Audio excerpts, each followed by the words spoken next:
अगर आपका ताल्लुक़ पाकिस्तान से है और आप freedom of expression, freedom of speech rights of Pakistani citizen पर यकीन रखते हैं, अगर आप जर्नलिस्ट हैं, अगर आप सोशल एक्टिविस्ट हैं, अगर आप पॉलिटिकल एक्टिविस्ट हैं या दूसरे ऐसे शोबों से आपका ताल्लुक़ है और किसी न किसी तरीके से आप आईटी सेक्टर से आप जुड़े हैं, तो आपके लिए बहुत ही बुरी न्यूज़ है। इंफॉर्मेशन टेक्नोलॉजी से अगर आपका ताल्लुक़ है, वो ये है कि आने वाले दिनों में पीडीएम से, पाकिस्तान डेमोक्रेटिक मूवमेंट जो करंट सेटअप हैं,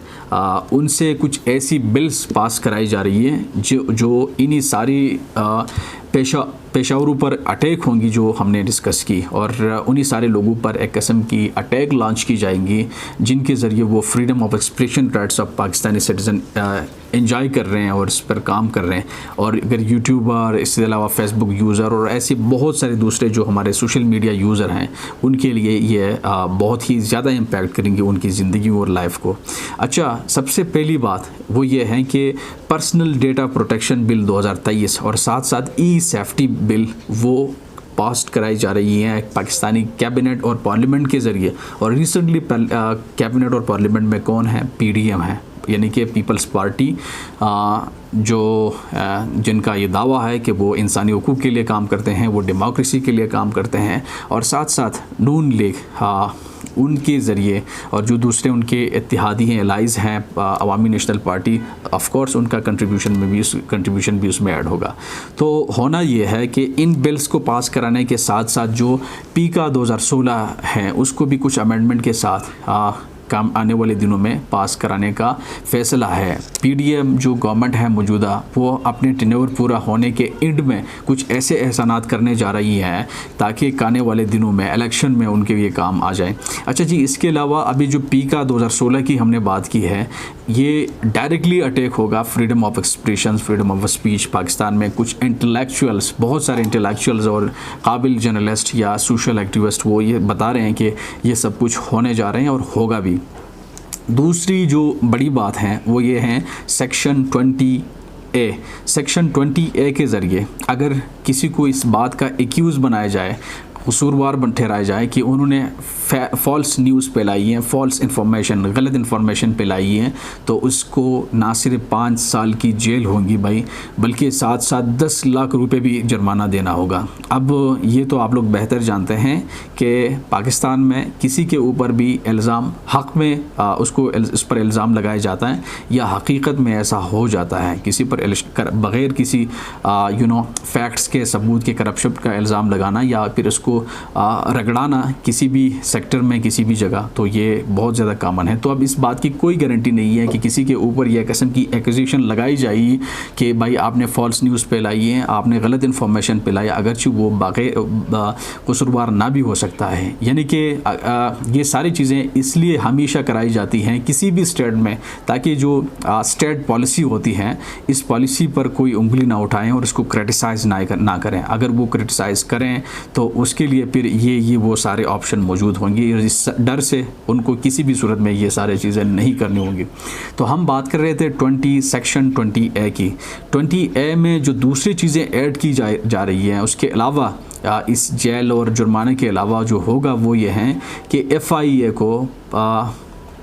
FIA को इतना एम्पावर किया जाए कि वो किसी को भी बग़ैर वारंट के उनकी गिरफ़्तारी कर सकते हैं और नॉन बेलेबल गिरफ़्तारी होंगी, नाकाबिली ज़मानत गिरफ़्तारी होंगी ये। और ये बहुत ही बड़े चैलेंजिंग वाली बात होगी कि पाकिस्तान में इन्हीं सारी चीज़ों में काम करना बहुत ज़्यादा मुश्किल होगा। उसके अलावा जो होगा वो ये है कि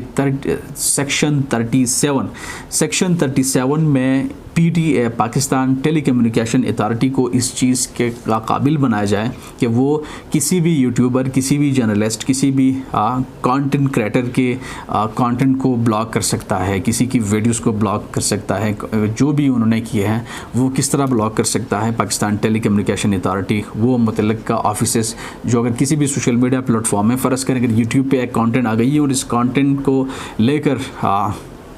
तशवीश का सामना हुआ। हमारी उन लोगों को जो ताकतवर हैं, उन लोगों को जो पॉलिसीज़ मेकर हैं, पॉलिसीज़ बनाते हैं, तो वो डायरेक्टली कंटेक्ट करेगा PTA से, पाकिस्तान टेलीकम्युनिकेशन अथॉरिटी से, और ये अथॉरिटी फिर सोशल मीडिया जो प्लेटफॉर्म्स हैं मुख्तलिफ पाकिस्तान में, उनसे ये कंटेंट, वो सारी चीज़ें हटाने के लिए उनको ऑर्डर देंगी। और अगर आप लोग सोच रहे होंगे कि कोई भी ऑफिसेस, फेसबुक की ऑफिसेस या फेसबुक या इसके अलावा दूसरे जो सोशल मीडिया प्लेटफॉर्म्स हैं, यूट्यूब्स के जो ऑफिसेस हैं, वो तो इंटरनेशनल बाहर मुल्कों के आके यहाँ सेटलमेंट की, वो क्यों हमारे ब्लॉग्स वगैरह को हटाएंगे या हमें ब्लॉक करेंगे, किसी भी यूट्यूब चैनल को ब्लॉक कर सकती हैं। तो इसके लिए भी बहुत ही दूसरा ज़बरदस्त कानून बनाया गया है, वो है 37A, सेक्शन 37A के ज़रिए अगर किसी सोशल मीडिया प्लेटफॉर्म को ये बात ऑर्डर दी जाए कि वो फ़र्ज़ करें फ़लाँ यूट्यूबर का वीडियो कंटेंट ब्लॉक करें या उसका पूरा चैनल ब्लॉक करें, और उसने ब्लॉक ना की, तो फिर पाकिस्तान टेलीकम्युनिकेशन अथॉरिटी इसकी छुट्टी करेंगी, उसको डीग्रेड करेंगी। अगर वो ट्विटर हैं, अगर वो यूट्यूब है, अगर वो फेसबुक हैं, और या इसके अलावा दूसरा भी कोई सोशल मीडिया प्लेटफॉर्म है, तो उसको डीग्रेड किया जाएगा। और अगर डीग्रेड करने से भी उनका दिल ठंडा ना हो जाए, तो फिर उसकी छुट्टी कराई जाएंगी, यानी कि इस पूरे प्लेटफॉर्म को ब्लॉक किया जाएगा, जिस तरह के पोस्ट में होता रहा। अगर आप लोगों को नॉलेज में मैं इजाफा करूँ इस चीज़ से कि अगर आप मेरी तरह 2016-17 के बाद सोशल मीडिया प्लेटफॉर्म को इस्तेमाल कर रहे हैं, तो ये आप लोग को ज़रूर जानना होगा कि 2010 से लेकर 2016 तक पाकिस्तान में यूट्यूब पर मुकम्मल पाबंदी लगाई गई थी, और किसी भी यूट्यूबर के लिए ये बात क़यामत से कम नहीं था, क्योंकि इतने सारे मोटिवेशन लेके, अगर इतनी सारे मेहनत करके कोई यूट्यूब में थोड़ा ज़्यादा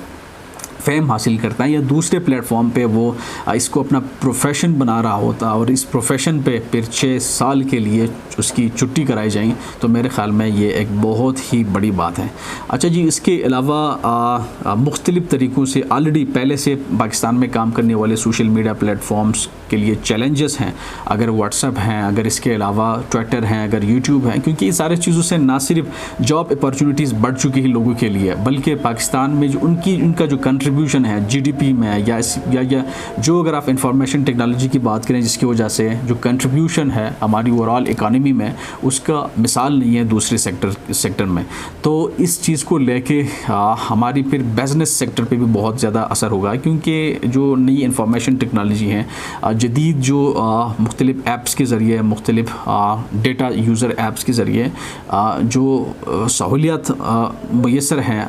बिज़नेस सेक्टर में लोगों को, अगर इसी तरह लोगों को तंग किया जाए, तो अगर फ़र्ज़ करें कोई भी सोशल मीडिया प्लेटफॉर्म यहाँ से उठ खड़े होकर चले जाते हैं, तो हमारी बिजनेसेस, हमारी जो ओवरऑल हमारी एक्टिविटीज़ हैं उस पर नेगेटिव असर पड़ सकता नहीं है, बल्कि पड़ जाता है, डायरेक्ट असर होता है, और वो उनका सिस्टम ख़राब होता है। थैंक यू सो मच, बहुत ज़्यादा शुक्रिया। अगर अभी तक आप लोगों ने हमारा डिजिटल प्लेटफॉर्म को नहीं सब्सक्राइब किया, और सब्सक्राइब ज़रूर करें और लाइक भी करें, ताकि हमारे सोशल मीडिया रिलेशनशिप कायम दायम रहे और इसी तरह एक दूसरे से बात होती रहे। कमेंट सेक्शन में ये ज़रूर बताइएगा कि क्या ये जो चीज़ें आ रही हैं हमें देखने को मिल रहा है, क्या ये अच्छी बात है या बुरी बात है हमारे लिए। टिल नेक्स्ट व्लॉग, खुदा हाफिज़।